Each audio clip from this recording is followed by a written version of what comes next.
France లో జరిగిన ఘోరం.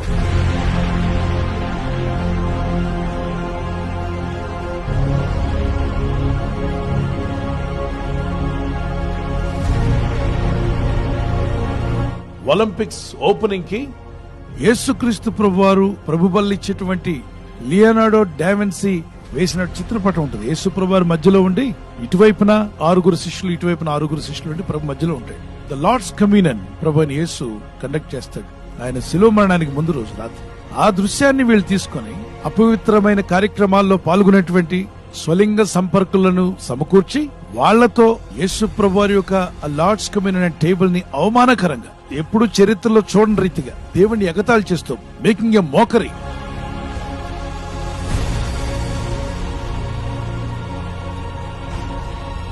అపవిత్రమైనటువంటి సీన్ చేసి ఇది ఒలింపిక్ స్టార్టింగ్ అంటే వాళ్ళ తాతల ముత్తాతలు ఎప్పుడు చేయలే.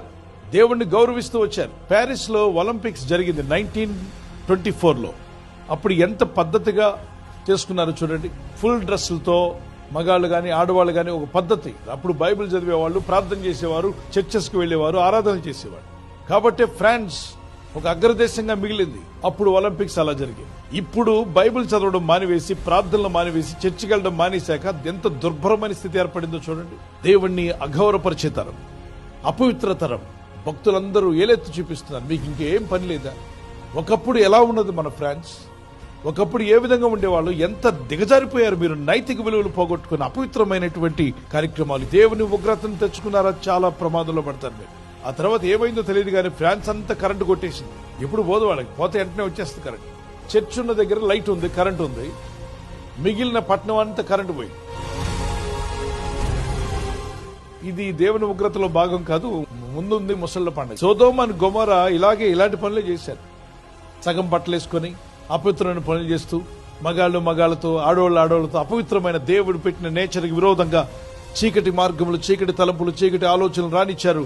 వాళ్ళ పాపం పండింది. దేవుడు పైనుండి తన ఉగ్రతను కుమ్మరించాడు. అగ్ని ఆరకుండా మండింది. ఆకాశం నుండి అగ్ని గంధకాలు కురిశాయి. మనుషులు అలా నడుస్తూనే కాలి బూడిదైపోయి, ఎముకలు కూడా బూడిదైపోయి, పూర్తిగా 2 పట్టణాలు బూడిదైపోయాయి. దేవుని బిడ్డలారా, అది దేవుని కోపం.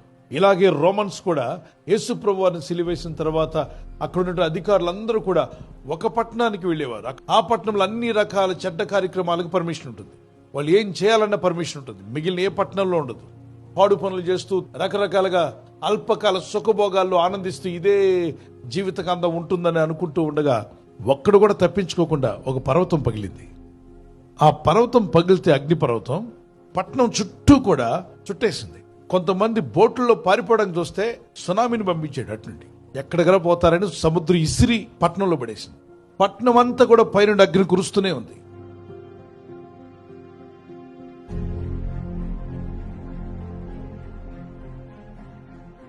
తర్వాత కాలంలో వాళ్ళు వెళ్లి చూస్తే అందులో కొందరు పాప పనులు చేస్తూ అలాగే బూడిదైపోయారు. అది కూడా ఆ బొమ్మ అలా ఉండిపోయింది. చీకటి పనుల్లో ఉన్నవాళ్ళు చీకటి పనుల్లోనే బూడిదైపోయారు. దేవుడు వదలలేదు. దీని వెనక ఎంత భయంకరమైనటువంటి తీర్పులు ఉంటాయో వాళ్ళకి అర్థం కావట్లేదు. Before the judgment takes place, it's better to repent. The mockery against God will not be tolerated. Be not be deceived. God is not mocked. For whatsoever a man soweth, that shall he also reap. మోసపోకుడి, దేవుడు వెక్కిరింపబడడు. మనుషుడు ఏమి విత్తునో ఆ పంటనే కోయి. France ఒకప్పుడు మీ పితరులు కన్నీళ్లు గార్చి చేసిన ప్రార్థన మొరలు పరలోకం వెళ్లి ఆ దేవుని చేత ఆశీర్వదించబడి ఈ రోజు అగ్రదేశంగా మీరు నిలబడ్డారు. ఇప్పుడు మీరు చేసే ఈ పాడు పనులు, ఈ పాపపు కార్యక్రమాలు ఉగ్రత తెచ్చుకుంటారు. People in France repent, turn back to God. Remember what your forefathers did, how they humbled before God, how they prayed, how they worshiped God. Now France has to repent and say sorry to God. France, Paris లో ఉన్నటువంటి దేవుని బిడ్డలందరూ కూడా పూర్వపు వారి తల్లిదండ్రులు ఏ విధంగా దేవుని ప్రార్థించారో, దేవుని యందు భయభక్తులు కలిగి ఉన్నారు. ఈనాడు అక్కడ ప్రజానీకం కూడా దేవుని వెతికే వారికి ఉండాలి. దేవునికి తప్పక క్షమాపణలు చెప్పాలి. Not only France, any country in the world, if they go against God, they are going to experience the consequences. It will be very dangerous. France దేశమే కాదు, ప్రపంచవ్యాప్తంగా ఏ దేశమైనా దేవునికి వ్యతిరేకంగా నడిచినట్లయితే ఆ తీవ్ర పరిణామాలు ఖచ్చితంగా అనుభవించక తప్పదు. Look at the history, what happened to Sodom and Gomorrah. సొదొమ గొమొర్రాలో ఏం జరిగిందో ఒకసారి చరిత్ర మనకు చెబుతుంది. Look at the history, what all happened even in one of the Roman city. రోమా సామ్రాజ్యంలో ఏం జరిగిందో కూడా మనకు చరిత్ర చెబుతుంది. Remember the history, what all the people they experienced when they went against God.